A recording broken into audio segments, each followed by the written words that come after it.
Madya Praja Messi Nurfiona Putri, NPP 29.1322, kelas F6, dari Prodi Keuangan Publik Fakultas Manajemen. Kita akan menjelaskan dan memaparkan secara lebih detail terkait dengan apa itu gratifikasi. Karena masih banyak dari kalangan yang belum mengetahui tentang gratifikasi. Banyak dari kalangan yang menganggap bahwa gratifikasi, suap menyuap, dan tindak pemerasan merupakan satu kesatuan yang sama. Namun, pada dasarnya, di antara ketiganya, baik. Yang pertama, kita akan memaparkan dan menjelaskan terkait dengan apa itu gratifikasi. Jadi, gratifikasi merupakan sebuah pemberian. Secara lebih luas dapat dijelaskan bahwa gratifikasi meliputi pemberian uang tambahan, hadiah uang, hadiah barang, pemberian fasilitas-fasilitas penginapan, pemberian tiket perjalanan kepada para pejabat atau penyelenggara negara, pemberian pengobatan dan pengecekan kesehatan secara gratis, dan fasilitas-fasilitas lainnya. Gratifikasi dapat dilaksanakan atau dilakukan di dalam negeri maupun di luar negeri, baik yang dilakukan secara elektronik maupun yang dilakukan secara fisik. Pada tahun 2005, pemerintah Indonesia pernah mengusulkan kepada Menteri Komunikasi dan Informasi terkait dengan batas-batas minimum sesuatu itu dapat dikategorikan sebagai gratifikasi, yaitu adalah pemberian uang dengan nominal lebih kecil dari 250.000 itu dapat dikategorikan bukan termasuk ke dalam gratifikasi. Namun, apabila pemberian uang lebih dari 250.000, maka masyarakat yang melaporkan hal tersebut akan dilindungi sesuai kita mempelajari pada bab sebelumnya.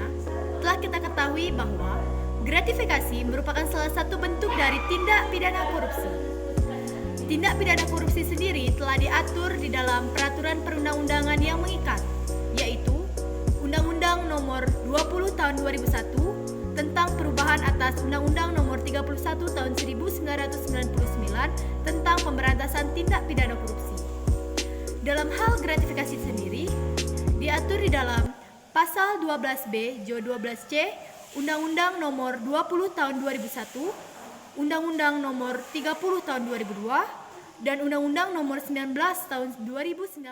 Terkait dengan gratifikasi, pada Pasal 12B ayat 1 dijelaskan bahwa setiap penerimaan yang diberikan kepada pegawai negeri atau penyelenggara negara dapat dikategorikan sebagai suap apabila berhubungan dengan jabatan dan wewenang serta bertentangan dengan kewajiban ataupun tugas yang diemban, sesuai dengan ketentuan yang telah berlaku, yaitu apabila nilai nominal lebih besar atau sama dengan 10 juta, maka pemberian tersebut dapat dikategorikan bukan termasuk gratifikasi yang dilakukan oleh penerima gratifikasi.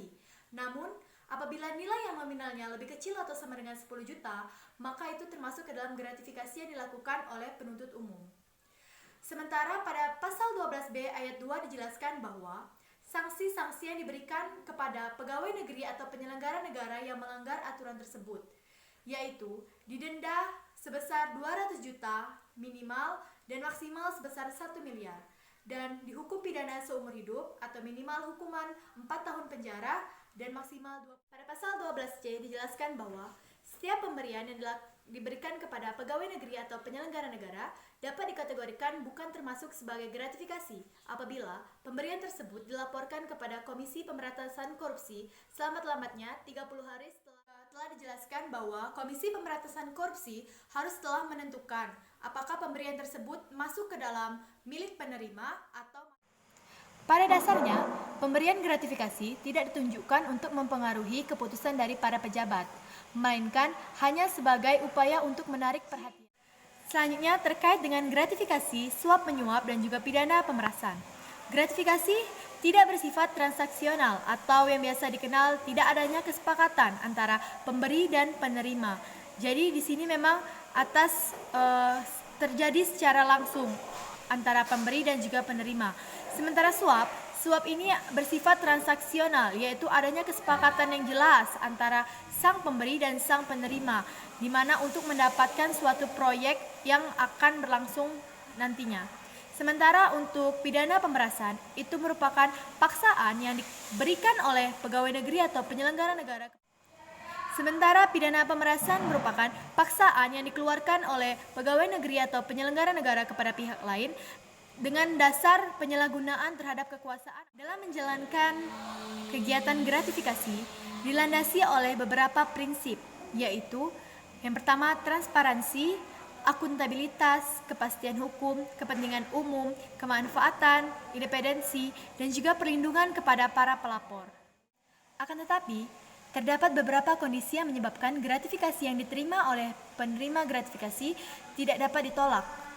Yang pertama yaitu terkait dengan gratifikasi yang diterima tidak secara langsung, melainkan melalui perantara, baik dari keluarga maupun dari orang-orang terdekat. Selain itu, pemberi gratifikasi tidak memiliki identitas yang jelas. Yang ketiga yaitu gratifikasi yang diberikan apabila ditolak akan membahayakan daripada penerima gratifikasi tersebut dan akan merusak hubungan antar keduanya. Dan yang terakhir yaitu gratifikasi yang diberikan atas usulan adat istiadat dan juga sesuai dengan aturan yang berlaku sesuai dengan agama masing-masing. Pelaporan terkait dengan gratifikasi dapat dilaporkan oleh pegawai negeri atau penyelenggara negara kepada Komisi Pemberantasan Korupsi selambat-lambatnya 30 hari sejak gratifikasi tersebut diterima, atau dilaporkan kepada KPK melalui UPG sebelum 7 hari sejak gratifikasi itu diterima. Dalam hal ini, pihak pelapor juga harus menyiapkan beberapa kelengkapan terkait dengan nomor telepon kantor, alamat email, dan nomor-nomor yang bisa dihubungi terkait dengan pengklarifikasian atas pelaporan gratifikasi nantinya. Laporan gratifikasi dapat dilaporkan secara langsung kepada KPK atau bisa juga melalui pos, melalui email, dan melalui website dari KPK itu sendiri. Kebiasaan adalah memberi tanda terima kasih atas jasa yang telah diterima. Hal ini dapat menjadi kebiasaan yang bersifat negatif nantinya dan menjadi akar-akar dari perbuatan korupsi. Oleh karena itu, berapapun nilai gratifikasi yang diterima oleh pegawai negeri atau penyelenggara negara, hal itu tidak boleh diterima pada pemberian gratifikasi yang diterima oleh pegawai negeri ataupun penyelenggara negara. Semua itu harus ditolak karena terkait dengan sesuai dengan peraturan yang telah diatur sebelumnya bahwa apapun yang diberikan kepada pegawai negeri atau penyelenggara negara yang berhubungan dengan masa jabatan dan juga wewenang serta bertentangan dengan kewajiban ataupun tugasnya itu merupakan perbuatan gratifikasi, sehingga semua itu harus merupakan kejahatan yang menggunakan kecerdasan akal. Ini menunjukkan bahwa pelakunya adalah orang licik dan culas serta memiliki keberanian mental di atas rata-rata orang normal. Maka, dibutuhkan orang yang lebih cerdik dan bermental untuk menangkap mereka.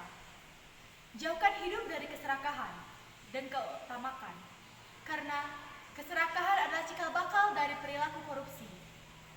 Apakah jargon dan slogan anti korupsi masih berarti? Sungguh, saya tidak tahu pasti. Paparan dari saya ucapkan terima kasih. Wassalamualaikum warahmatullahi wabarakatuh.